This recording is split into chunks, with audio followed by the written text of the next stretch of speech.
In today's video, I'm gonna be trying to survive 100 days in a nuclear winter. I have 3 objectives. First, craft full alacrity armor and a tidal great blade. Second, eliminate the mutated Reeker, most known for leading the mutated army. Finally, defeat the ancient overlord. Can I survive in this nuclear winter? Stay tuned to find out. It's a gorgeous day outside today. Another day at the plant, eh? Sure is. I've got to go fix the electrical tower today on the northern end. I've got to go take a look at the cooling pipes. Apparently there's some sort of leak, so I'll talk to you later. See you soon. What was that? No, no, no, no, no. Run! Oh, where am I? Wait, I'm alive? Just like that, our day 1 has begun. We started by gathering some wood, killing some cows, and then mining some coal and cobblestone to make basic tools. I spent the next couple of days in search for forest. I ended up running into a village nearby. So as anyone would with limited supplies, I went ahead and borrowed some of their crops. Everything seemed pretty normal about this village. We got this bed until we walked out and there was some weird structure in the middle. I had no idea what it did. When I turned the corner, I heard a noise and something was running at me. It looked to be some sort of spider slash villager. What is that? We managed to kill that easily until we went to the center and some mutated villager ran at us. It hit me once, it did 7.5 hearts. We decided to get the heck out of here. In the evening of day 4, we found a location to start building our base. We used the outside of the base built out of oak wood, and then in the evening, while I was getting rid of the grass, I saw someone in the distance. I went out to chase him. As soon as I walked past this tree to get him, I got jumped by mutated cows and pigs. Could this person have been responsible for setting off that nuke? We decided to take a couple days to relocate. We didn't want whoever that was to know where I lived, so we found this little cave and got busy. The reason why I wanted to build a fallout shelter under the ground is because if there is another nuke, I'd like to be prepared, okay? For the next few days, our objective was to get as much iron as we can, and we ended up finding quite a bit of iron. We then found a hole in the wall and I walked through and there was a skeleton here with an enchanted bow. And when he shot me for the 3rd time, I went down to 1.5 hearts. So we got the heck out of there. After nearly being executed, we gathered what iron we had. We made ourselves our chest plate, our leggings, and our helmet. We also made an iron sword, but we didn't have enough for any boots. And when I looked down into the ravine, I saw a black figure moving around. We had to go check it out. And when I arrived, it was massive. So we went ahead and started fighting it. Whatever this was, it hit me once and then hit me again. And I'm already at half HP. How the heck does it do so much damage? Anyways, with one more hit, we knocked it off the ledge, eliminating whatever that was. It seemed to be protecting this chest, and inside, I found alacrity boots and a depth strider book. After dropping the supplies off at our base on day 11, I went out exploring and I ended up finding some mysterious tower. I got closer and this tower had bad news written all over it. The block we mined was called an infected block. Since this tower seemed to be pretty dangerous, I decided to head right in. I made my way up the stairs and there was just an empty platform, and going up the ladder I found a chest. Within the chest there was a primordial skull and some bones. After looting the chest, we went up the ladder and saw a primitive manducator. What the heck is that? After it hit me once, I realized that it can't even hit me on the ladder, so that was pretty easy. I made my way up to the very top of the tower and saw a beacon. What the heck is this thing? I hit it once and it opened up. I'm not exactly sure what this was, but I ended up just killing it. It ended up dropping me some experience, and when I looked outside and looked back, it seemed to be the virus was spreading. I tried to remove it, but it just kept spawning, so we decided to get out of there. On day 12, I made my way back to the base, and I noticed my door was open. Why was my door open? And I looked, and there seemed to be a lot of infected blocks, so we had to go ahead and remove all of those. After removing the infected blocks from the outside, we noticed that it spread to the inside, so we had to get rid of that. I looked into the ravine and saw a floating sword. What the heck is going on? I decided to keep on exploring in attempts to finding forest since I had lost them at the very start, and I ran into a barn. As I got closer, I realized this was no ordinary barn. This was an infected barn. As you can see, all of the animals in here have been infected by the virus. I made my way to the back and an animal jumped over and tried to kill me. I needed to put a stop to this virus, and unfortunately for these pigs, I had to kill all of them. And not only did I have to kill all the pigs, I had to kill all of the cows and the llamas. It's too much of a risk. If any of these animals escape the farms, they could potentially affect the rest of the world, and I can't let that happen. After collecting all this experience, I noticed there was a sign on the wall saying Dr. Swan's testing chamber. After a few days of traveling, I made it back home. For the next couple of days, I spread torches all around our base, mined a crap ton of dirt, and started building a farm. After I went ahead and finished the wheat farm and carrot farm, I went ahead and started building a animal farm. I found 3 pigs outside of the base and led 2 of them in, and then I went outside and gathered a couple of more. They had a baby, and I decided to name him Joe. Oof, that was a lot of work I just did on the base. I still had no sign of forest, so I kept exploring. In the distance, I saw some sort of house. As I got closer, there was a sign that said Dr. Diver and Dr. Swan. Could this be their house? And who is Dr. Diver? I entered into the residence and looked in the left room. I didn't see anything. When I walked into the right room, I heard a noise.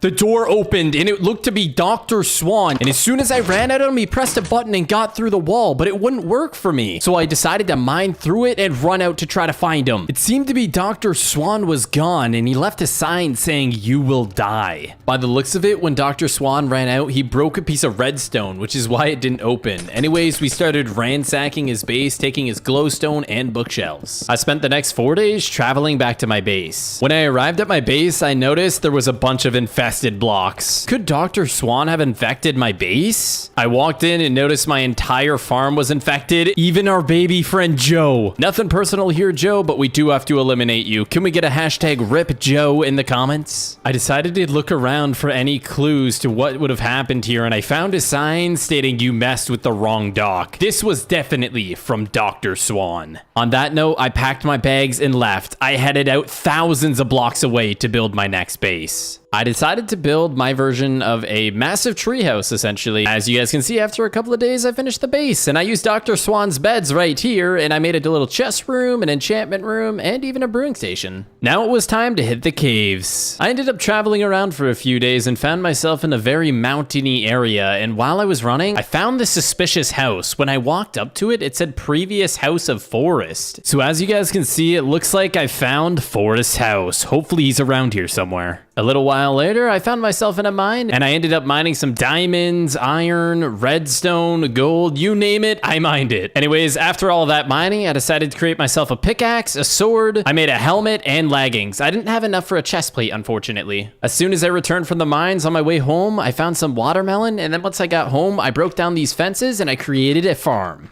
I ended up making a watermelon, carrot, and wheat farm. The brewing supplies from Dr. Swan's place really came in handy. I also enchanted all of my armor.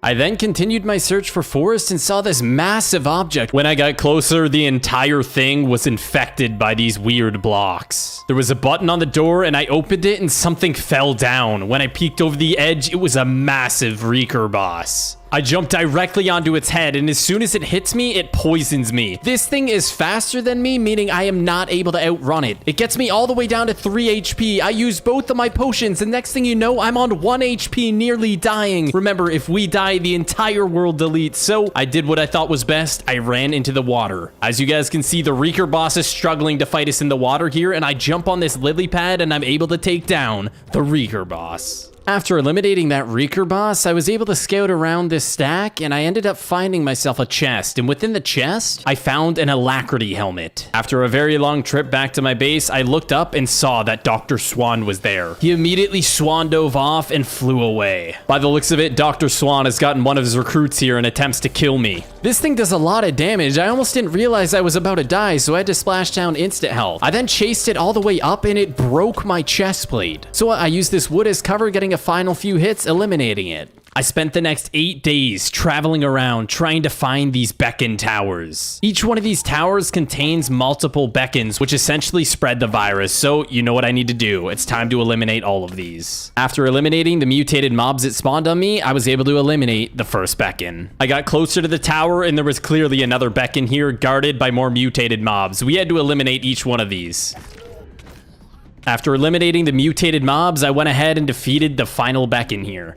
I walked into the building and found a chest with alacrity legs. I knew that wouldn't be the only tower that I'd have to take down, and after a few more days of searching, it looks like I found 2 more. Once I got closer, I realized that this must have been the heart of where the virus is spreading, so we got to work. I immediately took down the first beacon and found this walking piece of meat. That is really creepy. I made my way for the next beacon and a wave of animals spawned, and I noticed behind me there was a massive thing with 2 huge arms running at me. Oh no. So I turned around and started fighting it, and as soon as it hit me, it poisoned me, but I was able to 2-hit it, so thankfully it didn't have too much health. After eliminating those mobs, I made my way to the final beacon, getting jumped by another sheep, but it was no match for me, eliminating it. I walked into the dark tower and looted the chest, and within, I found golden apples. It took me 3 days to get back to base. After enchanting some more items, I was looking for more signs of life and found another village which seemed to have been overrun. As soon as I realized it, this village was currently being overrun. This thing just killed a normal villager, so we needed to defend this village. I walked into the back of this village and found a villager hiding in the house and another one running away. Yep, it seems like there's still more mutated villagers. I ran to the back, noticing this is where they were coming from. It looks like they were being led by this massive one. So we went face to face, and as you guys can see, it knocked me up and does a lot of damage. I looked at my health and I'm already down to 1.5, and we just eliminated him, and he ended up dropping us a tidal great blade. There was a couple mutated villagers left, so I tested the damage, and it looks like this thing does quite a lot. It literally one-shots them.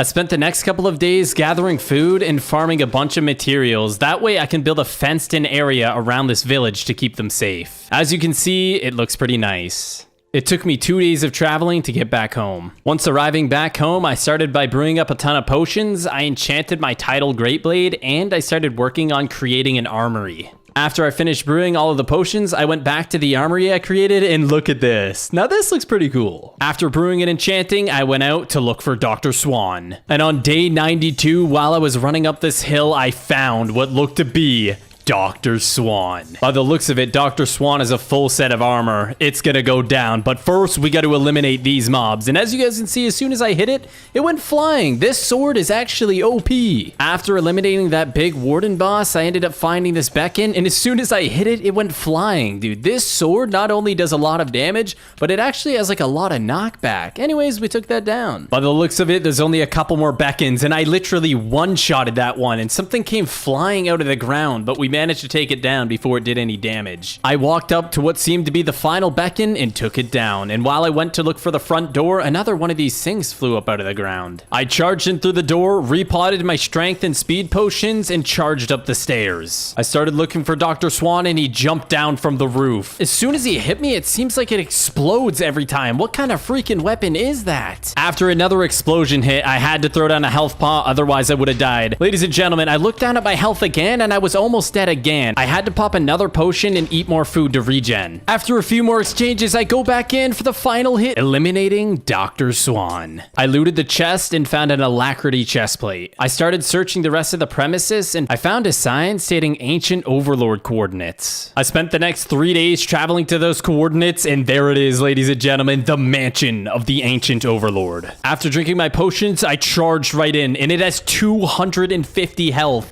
And just after a second of fighting him, I had to already use my health potion, and I had to splash another one just to live. I went back in, blocking my shield, and as I hit him, he went flying! The knockback on this sword is insane. I walked up to him again, blocking my shield, blocking the hit, sending him flying. Now that I had the knowledge that block hitting sends him flying and he takes lots of fall damage, I had to keep doing it. And on that note, we blocked another couple of hits, and we splashed a potion, eliminating the ancient overlord. And after a 4-day haul back to the nuclear wasteland, I ended up finding Forest. Painful? Man, I'm glad to see you again. Likewise, I'm happy we both thought of coming back here now that the radiation has died down. Let's get the heck out of here. Make sure you check out Forrest's video in the description. We both had different objectives and fought different bosses. If you'd like to further support us, consider subscribing to our Patreon. There's lots of benefits and it would support us greatly. Take care, everyone.